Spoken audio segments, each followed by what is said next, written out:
Bonjour à toi et bienvenue sur CryptoGame. Aujourd'hui, on va se poser la question, est-ce que c'est intéressant d'investir dans le top 200 au début d'un bull run?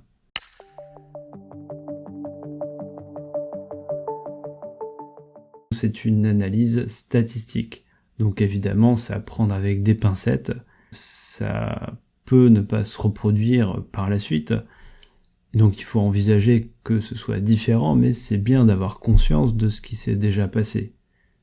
Ça permet de au moins être plus confiant sur ses décisions d'investissement, si on a la pleine conscience de ce qui s'est passé avant. Donc c'est surtout pour ça que je fais ce genre d'analyse. C'est pas forcément pour prendre des décisions futures basées uniquement sur ce qui s'est passé dans le passé, c'est pour avoir une vision, pour avoir la connaissance, pour ensuite être plus éclairé dans les décisions futures. Ce n'est donc pas des conseils en investissement, il faut juste tisser ta toile de connaissances avec ça parce que c'est ce qui s'est passé. C'est sur ça que d'autres investisseurs qui ont beaucoup de capitaux vont baser leurs décisions. Parce que le market cap, en quelque sorte, c'est le poids d'une crypto-monnaie. C'est ce qu'elle pèse dans la balance du marché. Donc la plupart des investisseurs qui ont beaucoup d'argent à investir prennent au moins ce paramètre en compte, le market cap. Donc là, on regarde le classement des crypto-monnaies sur CoinMarketCap. Tu vas ici.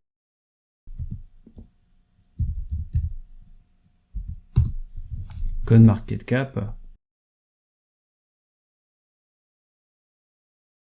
Donc voilà, CoinMarketCap, un site de référence et qui classe les principales crypto-monnaies du marché en fonction de leur market cap ici. Et ici, tu peux aller voir à une date précise. Donc ça remonte assez loin dans le temps, tu vois, jusqu'à 2013. Et mettons, à la semaine dernière, voilà, on est en septembre. Allez, au 15, on va dire au 15 septembre, c'était quoi l'état du marché? Donc c'est sur cette méthode que je base ces vidéos d'analyse. Je prends une photo à un moment donné et je prends une photo à un autre moment. Et je compare.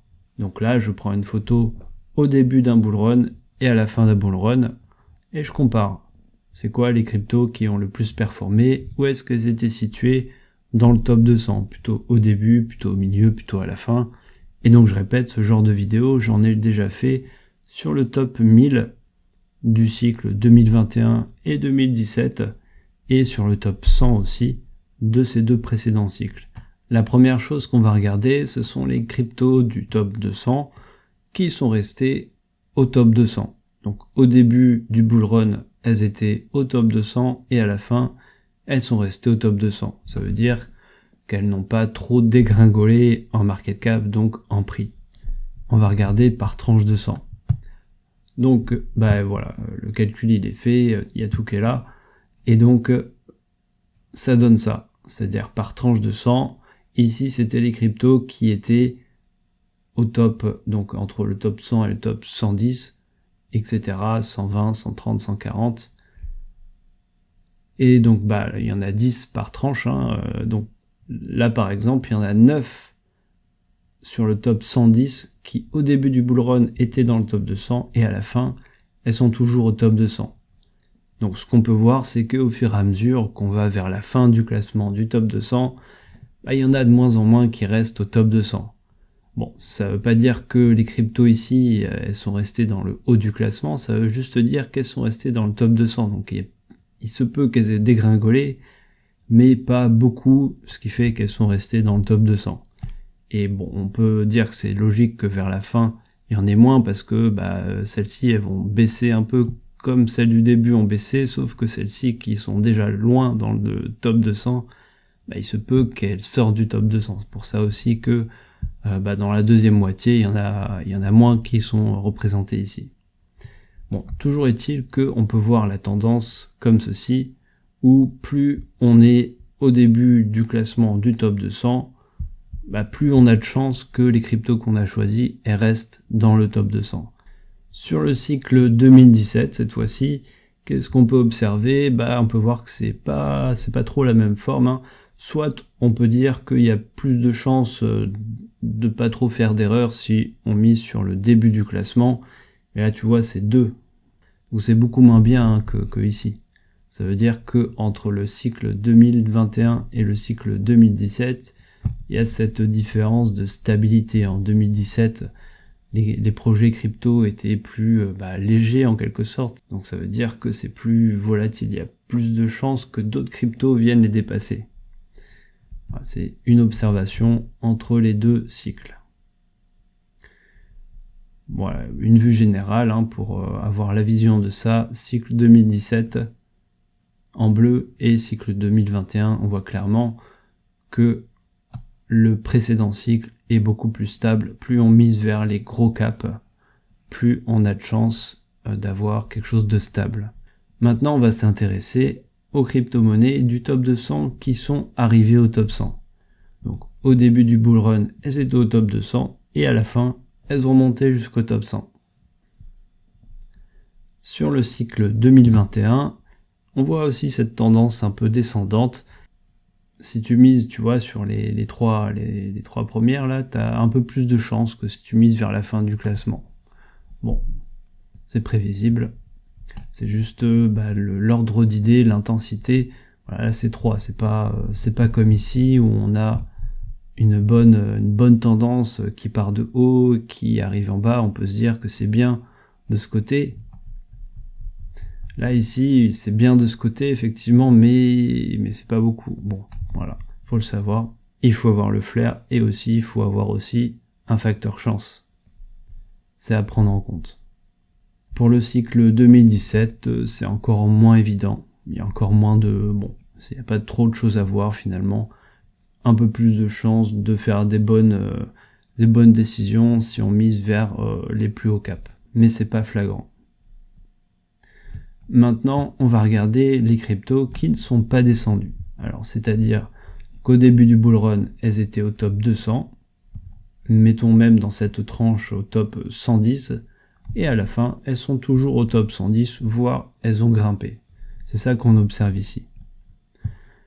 Donc, finalement, un peu même observation, c'est plus intéressant, voilà, statistiquement, de miser sur la première moitié du top 200 par rapport à la deuxième moitié.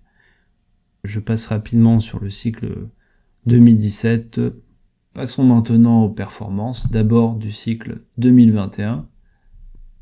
Ce qu'on peut voir, c'est que c'est intéressant sur la première moitié du top 200. Tu vois, les plus grosses performances, elles sont ici. Et on commence tout de même avec quelque chose d'assez honorable au tout début, sur la tranche du 110, avec un ratio de 8-9, et ça monte très abrupt, et jusqu'à une perfo de plus de 40 sur le top 140, et après ça descend. Au top 150, c'est quand même assez cool, un ratio de 10. Bon, globalement, c'est intéressant sur la première moitié, et après, c'est un peu moins intéressant. Mais attention, si on regarde les écarts types, c'est-à-dire l'écart moyen entre les performances de chaque crypto-monnaie, on voit que l'écart type, il augmente aussi en même temps que les performances. Ça veut dire quoi? Ça veut dire qu'il y a quelques crypto-monnaies qui ont beaucoup performé, beaucoup plus que les autres, et elles tirent la moyenne vers le haut. Donc il ne faut pas se fier uniquement sur les performances moyennes. Ça, c'est une moyenne sur la tranche à chaque fois de 10 crypto-monnaies. Et donc ça reflète qu'il y a beaucoup de disparités. Ça veut dire qu'il faut trouver les bonnes pépites, donc il faut avoir du flair, ou alors trouver les bons tuyaux, les bons conseils. Et il y a aussi un facteur chance, il faut avoir un peu de chance pour que la foule décide elle aussi d'investir dans cette crypto-pépite et qu'elle performe. Si on regarde les performances du cycle 2017, on observe à peu près la même tendance, tu vois, ça monte de façon très abrupte, ensuite ça descend tout d'un coup, ça remonte un petit peu. Bon, on peut voir que l'intensité n'est pas la même. Ici, on avait une intensité maximale, tu vois, de 40, un ratio de 40, une performance de x40. Là, on a une performance en 2017 de x150 en moyenne. Bon, faut aussi savoir que il y a un gros écart type. Si je regarde ici, bon, j'ai mis les deux en même temps. Voilà, regarde l'écart type de 2017. Il y a beaucoup d'écart type 400. C'est intéressant, cette première partie, cette première moitié du top 200. Mais il y a beaucoup d'écart, il y a beaucoup de disparités, donc faut trouver les pépites et avoir la chance. C'est un peu la conclusion. Maintenant, je me pose la question, est-ce que c'est plus intéressant d'investir dans le début du top 200 ou bien dans la fin du top 100? Je me pose cette question, je vais explorer ça, et si je trouve des choses intéressantes, je referai une vidéo que je publierai ici. Donc si ça t'intéresse, n'hésite pas à t'abonner et à activer la cloche pour être tenu informé. C'était Julien sur CryptoGame, prends soin de toi et à la prochaine.